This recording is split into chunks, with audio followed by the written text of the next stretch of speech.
माँ चली अमेरिका। निधि का नेचर बचपन से ही शर्मिला था। वो ना ज्यादा लोगों से बात करना पसंद करती और ना ही ज्यादा मिलना जुलना। निधि, ये पैसे ले जरा और बाजार से चीनी तो ले आ। नहीं माँ, मैं नहीं जाऊंगी, मुझे शर्म आती है, आप ही चले जाओ ना।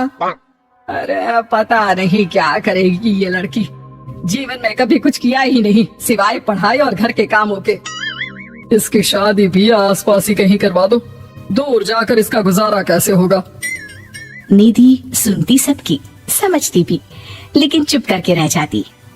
एक दिन पिता के दोस्त अपने परिवार के साथ निधि के घर खाने पर आते हैं। उनकी बेटी बहुत ही स्मार्ट होती है। निधि बेटा, वीणा के साथ बात करो, देखो अंकल की बेटी भी आई है उनके साथ। निधि वीणा के साथ वहीं बैठ जाती है। चलो ना अंदर चलते हैं, यहाँ कहाँ बड़े लोगों के बीच बैठे। निधि माँ की तरफ देखती है और अंदर चली जाती है। वैसे मैंने ना अपना चैनल खोला है, तुम सब्सक्राइब करना उसमें। मैं ना ब्यूटी और फैशन की बात करती हूँ, ये देखो। ओह, इतने सारे लोगों के सामने तुम कैसे इतना बोल लेती हो? मुझे तो बहुत शर्म आती है। अरे शर्म कैसी? खैर, सीधी सादी सी निधि, उसकी शादी हो जाती है राकेश से। राकेश एक स्मार्ट लड़का था, उसे घूमना फिरना पसंद था, लेकिन निधि का शर्मिला व्यवहार वो समझ जाता है। अरे निधि, घर से बाहर क्यों नहीं निकलती?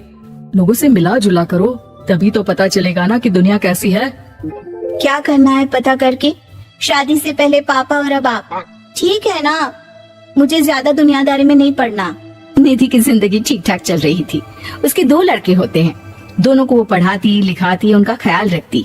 निधि, 25 साल हो गए शादी को, दोनों बच्चे सेटल हैं। हम लोगों ने शहर में 2 मकान भी ले लिए। दोनों की शादी वक्त का पता ही नहीं चला कैसे उड़ गया। हाँ ये तो है, मैं खुश हूँ। जिम्मेदारियाँ आती रही, मैं निभाती रही, और क्या चाहिए। देखो, मैंने सोचा है कि अब हम लोग अमेरिका जाकर रहेंगे। यहाँ की जिंदगी तो जी ली, वैसे मुझे वहाँ बहुत अच्छी नौकरी मिल रही है। मैं कैसे चलूंगी, मुझे वहाँ का कुछ नहीं पता। आप तो जानते हैं ना कि मैं घर से बाहर ही कम निकलती हूँ। अरे तो क्या हुआ, वहाँ भी घर में ही रहना है ना, मैं हूँ ना, नौकरी करूँगा। निधि मान जाती है और पति के साथ अमेरिका चली जाती है। माँ, तुम्हारी बहू को बच्चा होने वाला है, तो क्या तुम 2 महीने के लिए यहाँ आ सकती हो? मुझे तुम्हारी बहुत जरूरत है, मैं टिकट भेज देता हूँ। हाँ हाँ, ये तो बहुत खुशी की बात है। मेरा भी मन सबसे मिलने का कर रहा था, पर क्या माँ पर? अब मैं आऊंगी कैसे? पापा से बात करती हूँ। देखो माँ, प्लीज बहाना मत बनाना, तुम जानती हो ना इस वक्त में मैं किसी पर भरोसा नहीं कर सकता हूँ। निधि पति को सारी बात बताती है। क्या आप भी चलेंगे? निधि, आने जाने में बड़ा खर्च हो जाएगा, ऊपर से मुझे यहाँ छुट्टी नहीं मिलेगी। बहू पर वक्त ऐसा है कि तुमको तो जाना ही पड़ेगा। मैं अकेले दुकान तक तो नहीं जा पाती, इतनी दूर भारत कैसे जाऊंगी, मुझसे नहीं होगा। लेकिन सबके कहने पर निधि को जाना ही पड़ता है। एयरपोर्ट में घबराई निधि एक मुसाफिर से कहती है, मैं ना भारत जा रही हूँ, दिल्ली जाने वाली फ्लाइट। सब मिलकर निधि की मदद करते हैं और फाइनली निधि भारत पहुंच जाती है, जहां बेटा उन्हें घर ले आता है। वाह माँ जी, यहाँ तो मैं भोपाल तक नहीं जा पाती, आप अमेरिका से आ गई।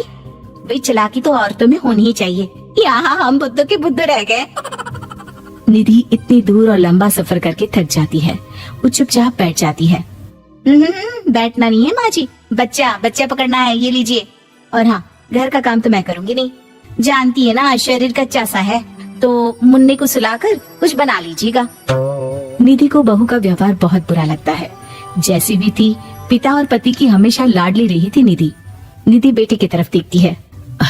माँ, वो काम वाली कोई मिल नहीं रही है ना, मैं देखने की कोशिश तो कर रहा हूँ, जैसे ही मिल जाएगी वो संभाल लेगी सारा काम। अरे कैसी बात कर रहे हो? जब पहले मैंने कहा था कि अमेरिका से इनके टिकट में जो पैसा खर्च कर रहे हो उतने में नौकरानी रख लो, तो नहीं, मेरी बात पर विश्वास नहीं था कि ना कोई मेरे बच्चे को अच्छे से नहीं संभालेगा। अब इनका भी खर्चा और नौकरानी का भी खर्चा। अरे ना जी ना, मैं नहीं संभाल सकती। निधि जैसे तैसे 2 महीने रहकर वापस अमेरिका चली जाती है, लेकिन वहाँ जाते ही जैसे राकेश उसे देखता है, उसके गले लग जाता है। ये क्या हालत बना रखी है निधि, कैसी लग रही हो? खाना नहीं खाती थी क्या हो गया? निधि पति से कुछ नहीं कहती, बस रोती ही चली जाती है। मैं नहीं चाहूंगी कभी भी भारत। आप मुझे हमेशा यहीं रखना अपने पास। राकेश बेटे को फोन करता है। तुम्हारी माँ की जो दुर्दशा करके तुमने भेजा है ना, मुझे पता होता तो मैं अपनी बीवी को कभी तुम्हारे पास नहीं भेजता। पापा, आप तो रीना का नेचर जानते हैं ना, वो माँ पर हावी रहती थी। अब मैं तो ऑफिस चला जाता था, वो माँ पर जुल्म करती है और माँ भी इतनी सीधी है कि चुपचाप सहती रही। मुझे माफ कर दीजिए पिताजी। खैर, राकेश कहता भी क्या, प्यार दुलार के साथ अपनी निधि को संभालने में लग जाता है। लेकिन कहते ना, वक्त हमेशा एक सा नहीं रहता। अमेरिका में ही राकेश की मृत्यु हो जाती है और निधि अकेली रह जाती है। बड़ा बेटा कहता है, माँ भारत चलो ना, हम लोग साथ रहेंगे। निधि को जैसे ही वो सब सीन्स याद आते हैं वो परेशान हो जाती है। समझ में नहीं आता कि पति के बिना अब जीवन कैसे चलाएगी। मैंने सारा जीवन घर का काम किया, घर देखा और जिंदगी चलाई, लेकिन जिस घर में रही सबने प्यार दिया, मैं वहां नहीं जाना चाहती। तभी राकेश जिस कंपनी में काम करता था उसका मालिक निधि के घर आता है। वो भी भारतीय ही होता है। दीदी, राकेश ने आपके बारे में बताया था। जब से आप भारत से लौटी थी उसे आपकी बहुत चिंता रहती थी, इसलिए उसने मुझसे कहा था कि कभी अगर वो ना रहे तो मैं आपको ये पैसे दे दूं। और हाँ, हम लोगों की कंपनी में आपके लिए नौकरी भी है।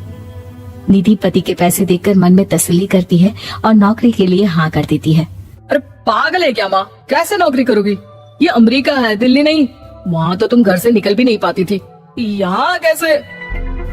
मेरे पति, मेरे पिता मुझे खुश देखना चाहते थे। वो लोग जब तक थे मुझे किसी चीज के लिए ना फोर्स किया, ना कभी कमी होने दी। पर अब मुझे जीवन जीने के लिए घर से निकलना ही होगा। बेटा, तुम तो अगली फ्लाइट से भारत लौट जाओ, मैं यहीं खुश हूँ।